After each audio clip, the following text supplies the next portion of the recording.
Ready.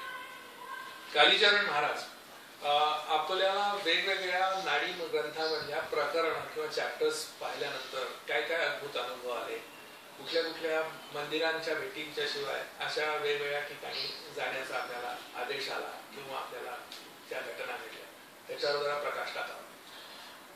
अरुणाचलमच्या क्षेत्रातले काही मंदिर आले होते. रमण महर्षींचा आश्रम जिथे आहे, भगवान रमण महर्षींचा, तर आमचं तर काही जाणं झालं नाही अरुणाचलमला, परंतु तिथून बाजूनी येत असताना रोडच्या बाजूला अरुणाचलम आहे. तर त्या रोडनी येत असताना ड्रायव्हर म्हणाले की भगवान रमण महर्षींचं हे आश्रमाचं ठिकाण आहे आणि अग्निलिंगाचं हे ठिकाण आहे. तर मी तिकडे त्या दिशेला असा नमस्कार केला. मग नाडी केंद्राला आलो तांबरमचे आणि 10वा चॅप्टर आम्ही उघडलं माझं.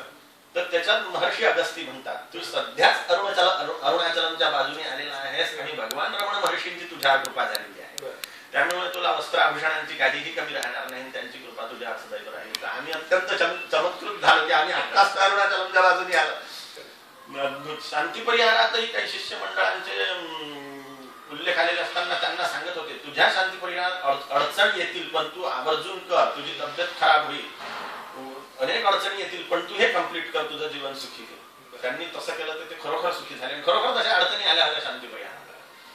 आपण मगाशी म्हणालात की धन्वंतरी नाडी आपण पाहिली, अशा किंवा आता अगस्त्य नाडीबद्दल आपलं बोलणं झालं, त्याच्याशिवाय आणखी कुठल्या कुठल्या महर्षींचा आपल्याला अनुभव प्राप्त आहे? महाशिव सूक्ष्म नाडी पाहिली आहे, त्याच्यात भगवान शंकरांनी मला मंत्र दिला आणि तेच माझे गुरु आहे. त्यांनी म्हटलं की महामुनी अगस्त्य तुझे गुरु राहते असं.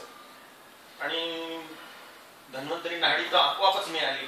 महाशिव सूक्ष्म नाडी पाहिलेली आहे, अगस्त्य नाडी, ह्या 3 नाडींचा मला प्रमुख अनुभव आहे. इतर नाडी पाहण्याचा सध्या तरी योग आलेला नाही. भृगु नाडी पाहिली होती मुंबईमध्ये मी. ती आपण कोणाकडे पाहिली होती? तुम्ही तिथे सांगितलेल्या नाडी छायाशास्त्री त्यांच्याकडे.